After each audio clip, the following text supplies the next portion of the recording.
मैं स्थानीय मंत्री या विधायक को ये कहना चाहती हूँ कि आप लोग क्या छठी का दूध याद दिला दोगे? छठी का दूध तो अब की बार आपको जनता 5 साल के लिए, तो उन्होंने उधम मचा रखा है। वो मतलब अपने घर बनने में लगे हुए हैं और वो कहते हैं कि विकास किए हैं। विकास किस चीज़ के विकास किए हैं? वो तो अपने घर बन रहे हैं, जैसे राजेंद्र गुढ़ा अपना घर बन रहा है, उनके तो टोल बूथ पे इतना घोटाला हुआ है जिसकी कोई, लेकिन गुढ़ा जी चाहते हैं कि मैं मेरे गाँव को चमकाऊँ। तो एक गाँव के चमकाने से विधानसभा का गुणगान करने लग गए। तो मैं तो यही कहना चाहती हूँ कि पायलट साहब आप भी संभल जाओ।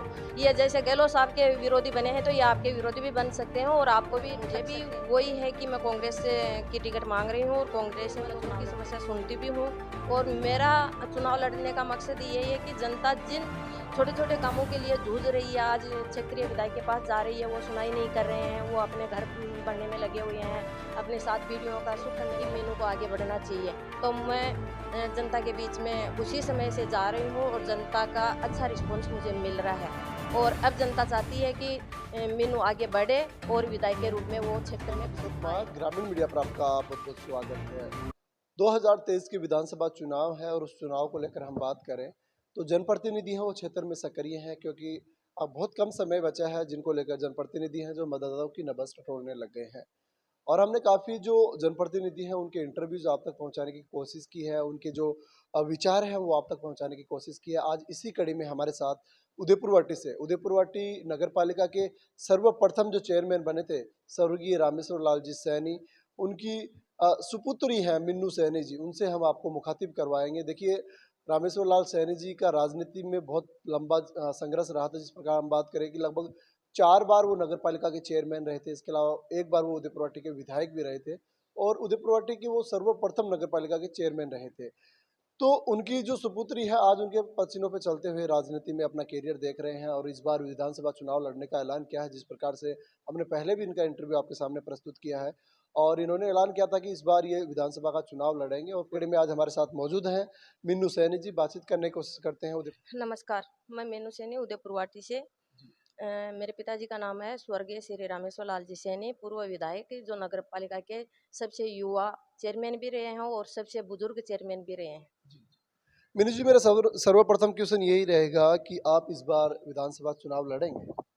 जी, ये बात सही है कि मैं विधानसभा चुनाव लड़ूंगी क्योंकि जब मैं क्षेत्र में जाती हूँ और पिछले 9 साल से मैं ये तैयारी कर रही हूँ और जहाँ भी मैं क्षेत्र में जाती हूँ तो लोगों का बहुत अच्छा रिस्पॉन्स आता है।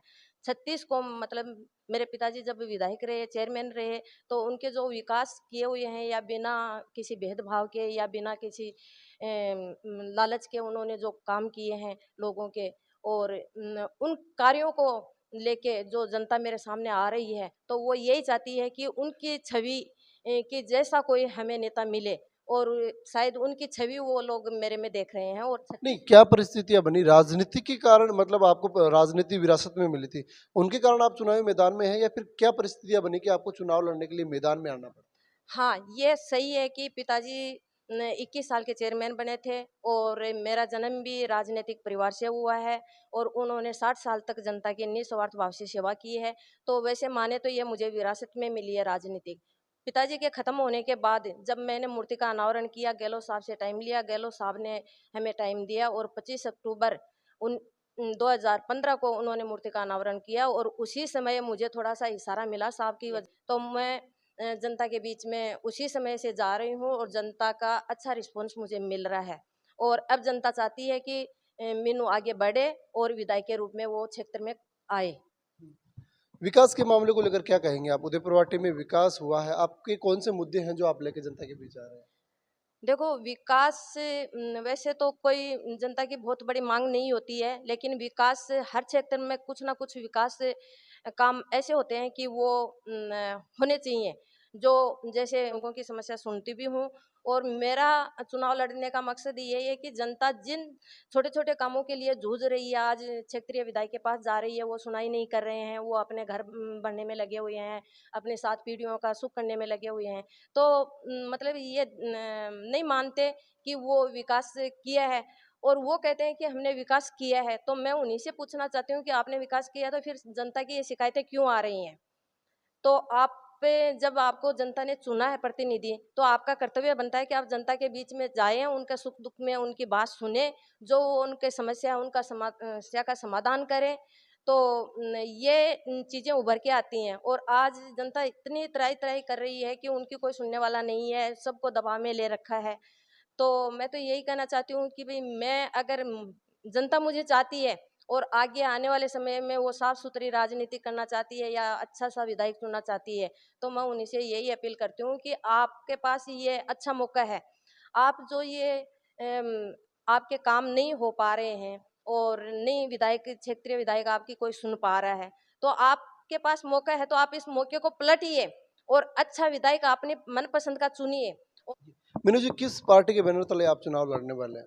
देखो, मैं पिताजी हमेशा कांग्रेस से रहे हैं, कांग्रेस को सपोर्ट किया है, कांग्रेस के वफ़ादार सिपाही रहे हैं, कांग्रेस को सपोर्ट किया है, कांग्रेस के वफ़ादार सिपाही रहे हैं और मुझे भी वही है कि मैं कांग्रेस से की टिकट माँग रही हूँ और कांग्रेस से मैं चुनाव लड़ूँगी। आगे ये है कि भई पार्टी मेरे को टिकट देती है तो बहुत अच्छी बात है, नहीं तो फिर मेरे कार्यकर्ता और सर्व समाज की जनता फैसला करेगी कि मुझे आगे क्या करना है। देखो, कांग्रेस की रेस में है, मानते हैं, लेकिन मेरे को याद है कि जब मैंने पिताजी की मूर्ति का अनावरण किया, गहलोत साहब अनावरण करने के लिए यहाँ आए थे 25 अक्टूबर 2015 को।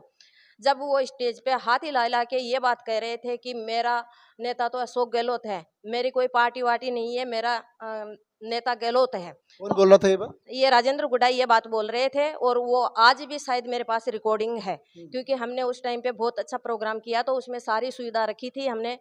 तो वो रिकॉर्डिंग हमारे पास भी है कि वो हाथ हिला-हिला के इतना ज़ोर कर कर के वो बोल रहा था। तो मैं उनसे यही कहना चाहती हूँ कि जब आप इतने ज़ोर-ज़ोर से वो बोल रहे थे, आज ऐसा क्या हो गया कि वो गहलोत के खिलाफ बोल रहा है। अभी कल मैंने वीडियो सुना कि खेतड़ी में कोई सभा हुई थी, मूर्ति का अनावरण हुआ था, तो वहाँ पायलट साहब भी आए थे। तो वो वहाँ ये कह रहा है कि मैं छठी का दूध, अगर पायलट साहब के खिलाफ उन्होंने कोई कार्यवाही की तो मैं गहलोत साहब को छठी का दूध, तो मैं स्थानीय मंत्री या विधायक को ये कहना चाहती हूँ कि आप लोग क्या छठी का दूध याद दिला दोगे? छठी का दूध तो अब की बार आपको जनता याद दिलाएगी कि क्या होता है विधायक, क्या होता है मंत्री। अब की बार आपको पता चलेगा, क्योंकि आप गरीब जनता को वोट ठगते आए हो और ठगते रहे हो। लेकिन अब जनता इतनी पागल नहीं है कि आपके बहकावे में आ जाए। और मैं तो पायलट साहब को भी ये कहना चाहती हूँ कि जब इनको मलाई खाने के लिए हाथ आई तो वो गहलोत साहब के नारे लगा रहे थे और आज इनके बच्चे के बर्थडे के बाद में गहलोत साहब आके गए और जनता की भीड़ इनको नहीं दिखी तो ये बौखला गए तो ये पायलट साहब के गुणगान करने लग गए। तो मैं तो यही कहना चाहती हूँ कि पायलट साहब आप भी संभल जाओ। ये जैसे गहलोत साहब के विरोधी बने हैं तो ये आपके विरोधी भी बन सकते हैं और आपको भी ठग सकते हैं, कहीं आपको किनारे ना लगा दें ये। क्योंकि इनकी जो सोची समझी चाल है ये जनता को जो इन्होंने प्रतिनिधि जनता ने चुना है वो उनके नहीं हुए है। गहलोत साहब ने अपनी सरकार में इनको मंत्री पद दिया है, उनके नहीं हुए तो ये आपको क्या होंगे ये। तो मैं तो यही कहना चाहती हूँ कि ऐसे जो ये गुंडागर्दी कर रहे हैं या उठापटक कर रहे हैं, इन लोगों से आप दूर रहिए। मीनू जी, आप क्षेत्र में जनता के बीच जा रहे हैं, जन के क्या ड्रीम्स रहेंगे कि आप उदयपुर वाटी को विकास की राह पर लेके जाएंगे, लोगों की समस्याओं का निराकरण करेंगे? क्या आपके एजेंडे हैं जो आप लेके जनता के बीच जा रहे हैं? देखो, मेरे एजेंडे यही हैं कि जहाँ भी मैं जाती हूँ तो लोग मुझे पानी की शिकायत करते हैं कि हमारे पानी की सुविधा नहीं है, पीने की पानी की। एक इनके घरों के सामने जो नाली का पानी आता है वो गंदे, मतलब आजकल तो गर्मियों में ऐसी हालत हो जाती है कि वहाँ खड़ा रहना भी उनके लिए दूभर है। मक्खी मच्छर, तो उनको बीमारियों का भी डर रहता है। तो उनकी गंदे पानी की व्यवस्था करना, एक चिकित्सालय की सुविधा उनको अच्छे से उपलब्ध कराना ताकि उनको भाग के किसी बड़े शहर की तरफ नहीं जाना पड़े। और वो इसी उम्मीद से मुझे भी सपोर्ट कर रहे हैं कि मीनू आप जैसा सोच रहे हो तो हमें बहुत अच्छा लग रहा है कि आप जनता के बारे में सोच रहे हो। तो मुझे बहुत अच्छा सपोर्ट मिल रहा है। और क्षेत्रीय विधायक का भी यही है कि मतलब उन्होंने वो कहता है कि मैंने विकास करवाए हैं, तो मैं यही कहती हूँ कि भाई विकास करवाए हैं तो वो विकास है कहाँ कहाँ करवाए हैं, उसने अपने घर के अंदर करवाए हैं। जो वो गर्ल्स कॉलेज बना रहे हैं, हॉस्टल बना रहे हैं, तो मेरे को नहीं लगता कि वहाँ हॉस्टल में जाके उनके गुड़ा के अंदर वो बच्चियां रह पाएंगी सुरक्षित। वो तो वैसे ही यहाँ तक फैला रखा है, उनके यहाँ तक से कोई वहाँ जाके रहने वाला नहीं है। दूसरा, स्टेडियम नगर पालिका उपखंड पे बने, लेकिन गुड्डा जी चाहते हैं कि मैं मेरे गांव को चमकाऊं, तो एक गांव के चमकाने से विधानसभा का भला नहीं होता। तो हम चाहते हैं कि हमारे जो उदयपुर वाटी उपखंड में जो काम होने थे मैं उनको यहीं करवाऊं। अगर जनता मुझे सपोर्ट देती है, 2023 में विधायक चुन के लाती है, तो मैं देखो, मुझे जब मैं क्षेत्र में निकली तो मुझे जनता की समस्याएं सुनने को मिली और उनकी तकलीफ। तो जनता मेरा परिवार है, तो अगर परिवार को किसी भी व्यक्ति को चोट लगती है तो उसके मुखिया को चोट लगती है। अगर बच्चे को चोट लगेगी तो माँ को दर्द होगा। तो वही मेरे साथ में हुआ। मैंने क्षेत्र में जाना शुरू किया तो जो है वो मतलब अपने घर बनने में लगे हुए हैं। और वो कहते हैं कि विकास किए हैं। विकास किस चीज के विकास किए हैं? वो तो अपने घर बन रहे हैं। जैसे राजेंद्र गुढ़ा अपना घर बन रहा है, उनके तो टोल बूथ पे इतना घोटाला हुआ है जिसकी कोई हद नहीं है। 148 करोड़ का उन्होंने टोल बूथ पे घोटाला किया है। तो उसका घोटाला है तो वो घोटाला किया है, तो अगर वो साहूकार है तो वो सामने रखे ना जनता के, और फिर जनता के बीच में जाए कि देखो मैं साहूकार हूँ, तो उसको जनता कैसे स्वीकार करेगी? यही राजेंद्र गुढ़ा के साथ में है कि राजेंद्र गुढ़ा कहता है कि मैंने बहुत विकास कार्य किए हैं। वो कभी कहता है स्टेज पे कि गहलोत मेरा नेता है, गहलोत ही मेरी पार्टी है। तो ऐसा क्या हो गया कि वो अब जगह जगह उसको गद्दार बता रहा है मुख्यमंत्री को, कभी कह रहा है कि छठी का दूध याद दिला दूंगा। तो इन दोनों को जनता नहीं चाह रही है। इन्होंने तो यह कर लिया कि 5 साल के लिए सुकरण आता है, 5 साल के लिए राजेंद्र गुढ़ा आता है। लेकिन मैं जनता से यही कहना चाहती हूँ कि अब की बार आपके पास बहुत अच्छा मौका है। आप इन दोनों को ऐसा सबक सिखाइए कि ताकि ये दोबारा उठ नहीं सके, और आप अच्छी छवि वाले को आप अपने क्षेत्र का विधान सभा में ऐसे व्यक्ति को पहुंचाए जो आपकी समस्याओं का समाधान करे। और मेरे पास ये भी आया है कि जनता ये भी चाहती है कि हम इन दोनों से दुखी हैं। और आज की जो लेडीज समझो या लड़कियां समझो या युवा समझो, कोई भी समझो, वो भी सुरक्षित महसूस नहीं कर रहा है। वो भी ये कहता है कि पता नहीं कौन कब किसके मुकदमे लगा दे, कौन कब किसके साथ मारपीट कर ले, और कोई केस रिपोर्ट दर्ज करने वाला भी नहीं है। क्योंकि आज जो भी ऑफिसों में कर्मचारी बैठे हैं या अधिकारी बैठे हैं, तो वो सब राजेंद्र गुढ़ा जो वर्तमान में विधायक भी है उदयपुर वाटी का और मंत्री भी है, तो वो सब उसी के लाए हुए हैं। तो राजेंद्र गुढ़ा का जैसे ही फोन आता है तो वो लोग कोई एक्शन नहीं लेते हैं। तो जनता बहुत ज्यादा दुखी है इस मामले में। और जनता के बीच में मैं जाती हूँ और इनकी दुख भरी ये बातें सुनती हूँ तो मुझे बहुत तकलीफ होती है। और इन्हीं तकलीफों को मैं मतलब समाप्त करने के लिए उनको अच्छा एक प्लेटफॉर्म देने के लिए और मैं आगे बढ़ रही हूँ। और मैं ऐसा करूंगी कि आज तक किसी भी विधायक ने ऐसा नहीं किया। अगर मुझे मौका मिल गया तो मैं इनको अच्छी मतलब जिंदगी देना चाहती हूँ और अच्छे स्वतंत्र मतलब इनको करना चाहती हूँ कि कोई इनको भय नहीं रहे, ये अपनी जिंदगी अपने हिसाब से जिए, कोई किसी चीज की कमी नहीं रहे और किसी के पास इनको जाने की जरूरत नहीं पड़े। एक क्वेश्चन ये रहेगा कि आप उदयपुर वाटी की आवाम से चैनल के माध्यम से उदयपुर वाटी की जनता से क्या अपील करना चाहिए? मैं उदयपुर वाटी जनता के से यही अनुरोध करना चाहती हूँ कि मैंने अभियान जो चलाया है कि हर घर द्वार में पहुँचूँ, उनकी समस्या सुनूं।